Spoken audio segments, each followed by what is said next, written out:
Estimados amigos de nuestro programa ¿Por qué yo rechazo una nueva constitución? Nos encontramos en un programa dedicado específicamente a responder preguntas. ¿Por qué yo rechazo una nueva constitución? ¿Y cuáles son los aspectos que nos invita esta nueva constitución? Preguntas y respuestas.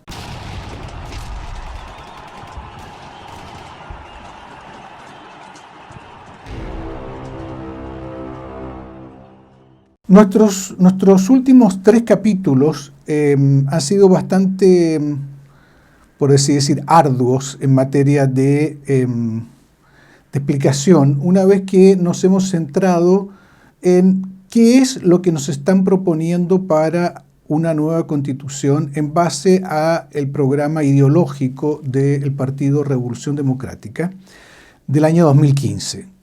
Todo desarrollo ideológico, máximo aquellos que son de izquierda y que por lo tanto usan un lenguaje siempre tortuoso y lleno de palabras difíciles de entender y de conceptos claramente contrarios a la naturaleza, son por estas mismas consideraciones difíciles de explicar y de entender. Como los últimos 3 programas fueron dedicados a este tipo de materia, hemos recibido varias preguntas que queríamos, antes de continuar la secuencia de nuestros programas, responderlas para evitar de que estemos hablando sobre cosas que no están claramente entendidas por nuestros amigos y por nuestros seguidores de este canal, porque yo rechazo una nueva constitución, y que ya probablemente se han inscrito en el canal, o si no, les sugiero que se inscriba, que se suscriba, que haga siempre un like a estos programas y que los distribuya entre sus conocidos y amigos para que pueda llegar al máximo de personas. Pero en fin, pasemos directamente a las preguntas y vamos a dar las respuestas lo más sucinta posible, dentro del lenguaje y de la lógica de los mismos autores de estos postulados ideológicos, por lo tanto, de la izquierda. La primera pregunta que hemos recibido es: ¿qué diferencia existe entre democracia representativa y democracia participativa? La pregunta es buena porque nos permite ir directo a aquello que hoy día todos los propugnadores de una nueva democracia, específicamente Fernando Atria, el abogado que hace como que, por así decir, de portavoz del ala más radical de esta nueva constitución, habla justamente de esta democracia participativa. ¿En qué consiste la diferencia con la democracia representativa? En la detención del poder. Es decir, en la democracia representativa el poder está en manos de los representantes. Siempre en ambas se entiende que el poder está en manos populares, en la soberanía popular. Solo que la soberanía popular se ejerce de distinta manera en una u otra. En la democracia representativa se ejerce a través de los representantes. En la democracia participativa se ejerce a través de los propios ciudadanos. Ustedes podrán entender por ahí cómo es distinta una y otra, porque una exige representantes, elecciones, fuerza de partidos políticos, en fin, una serie de condiciones para que se pueda desarrollar. La otra exige otras condiciones muy difíciles de poder acceder a ellas, como son la información de toda la ciudadanía, la celebración de plebiscitos permanentes y a propósito de todo, la relativización de los poderes constitutivos. Son 2 conceptos diametralmente opuestos. Segundo, ¿cómo se alcanza esta transformación de la democracia representativa a la democracia participativa? Ellos mismos responden y yo siempre estoy siguiendo la lógica de los partidos de izquierda, que la fórmula para destruir el concepto de democracia representativa es la emergencia de un bloque contestatario a la hegemonía cultural impuesta por la clase dirigente. Esto, yo lo expliqué, es abrir espacios para nuevas protestas sociales desde el colegio, contra los padres de familia, contra los poderes constituidos, contra las fuerzas policiales, contra todo aquello que hoy día constituye el consenso pasivo, del cual habla Antonio Gramsci, y esta emergencia de lo que nosotros hablábamos del neoproletariado, o sea, todos aquellos colectivos que entran a luchar y a disputar todas las, por así decir, los puntos pacíficos de la sociedad y establecer una permanente revolución, no siempre de carácter violento, pero siempre de carácter contestatario a las instituciones tal cual las hemos conocido. Así, dicen ellos, se consigue imponer una democracia participativa y no representativa. Otra pregunta que también nos parece importante responder. ¿Cuál es el rol del Estado en una democracia representativa y en una democracia participativa?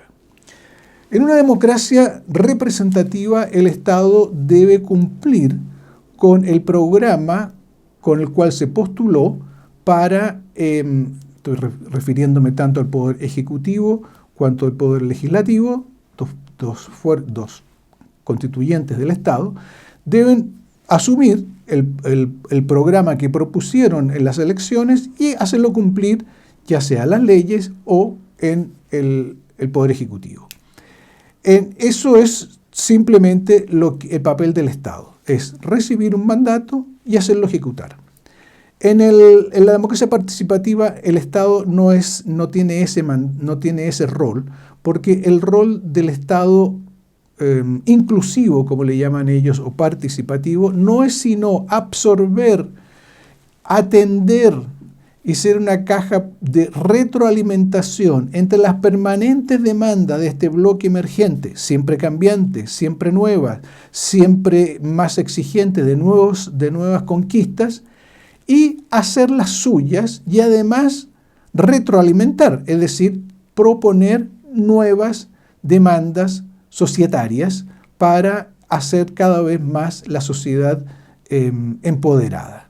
O sea, ustedes ven, son dos ideas, dos roles completamente distintos. El primero es un rol de asegurar el cumplimiento de un programa, el segundo es de atender y fomentar la permanente discordia y exigencias entre los distintos reclamos societarios de esa sociedad empoderada. Otra pregunta, ¿cuáles son los elementos hegemónicos que sostienen la actual democracia? Ustedes recordarán que nosotros hablamos del concepto de Gramsci, de que es la sociedad burguesa, por así decir, o capitalista, en fin, llámele póngale el nombre que quiera, es una sociedad que impuso una hegemonía que hay que destruir. Ahora, la pregunta es, ¿cuáles son los elementos más característicos de esa hegemonía? Sin duda ninguna que los elementos más característicos son la familia y la propiedad.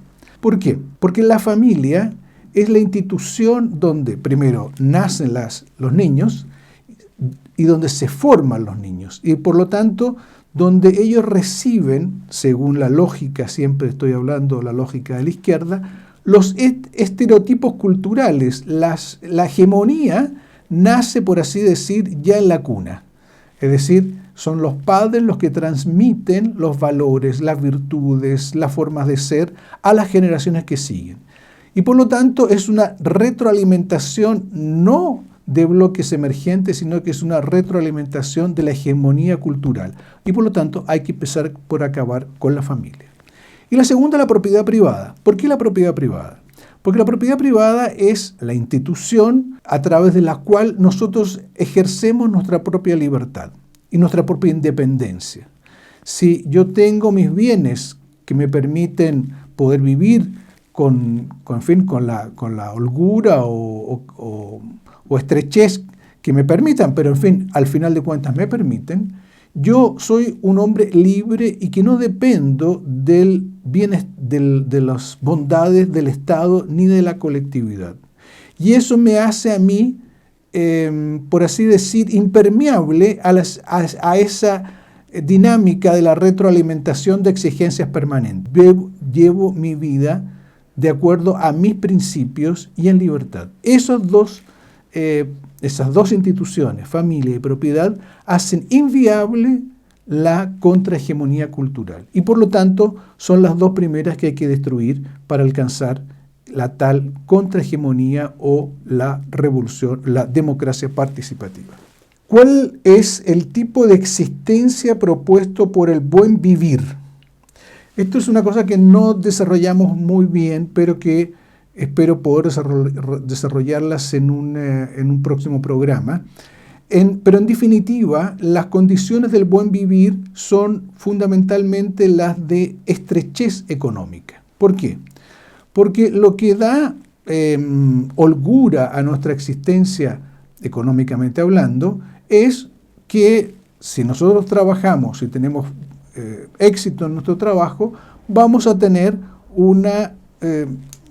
condiciones razonables, o más que razonables, o un poco menos que razonables, pero en fin, vamos a tener unas condiciones de existencia de acuerdo al fruto de nuestro trabajo. Si nosotros no tenemos esa garantía, los bienes siempre van a ser estrechos. ¿Por qué? Porque ellos van a ser repartidos entre los 15 millones de chilenos y van a ser repartidos con escasez porque no va a haber muchos bienes de consumo una vez que nadie va a producir porque nadie va a tener incentivo para su producción. Entonces, cuando nos hablan del buen vivir, es interesante que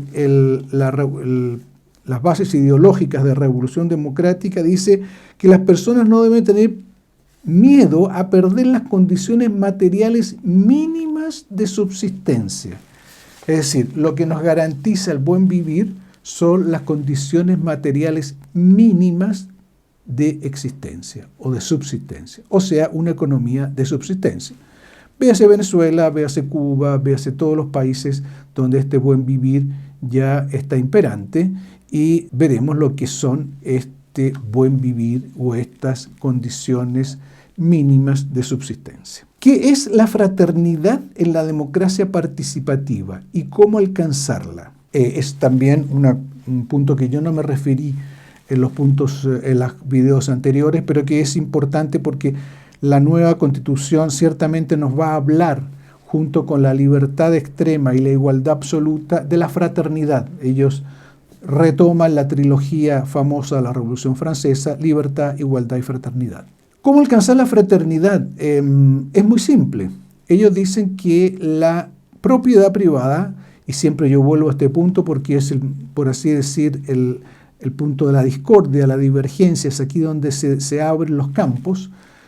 Según ellos, la propiedad privada genera el egoísmo, o al revés, el egoísmo es fruto de la propiedad privada. Luego, acabando la propiedad privada, se acaba el egoísmo. Y cuando se acaba el egoísmo, se acaba el espíritu competitivo y el afán de lucro. Y cuando se acaba el afán de lucro y el espíritu competitivo, nos damos cuenta que tenemos hermanos al lado que son iguales que nosotros.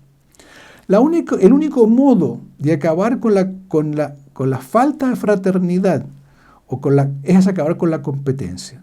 Y para acabar con la competencia, acabar con la propiedad privada. Otra pregunta interesante que conviene responder: ¿cómo se mantiene empoderada a la sociedad?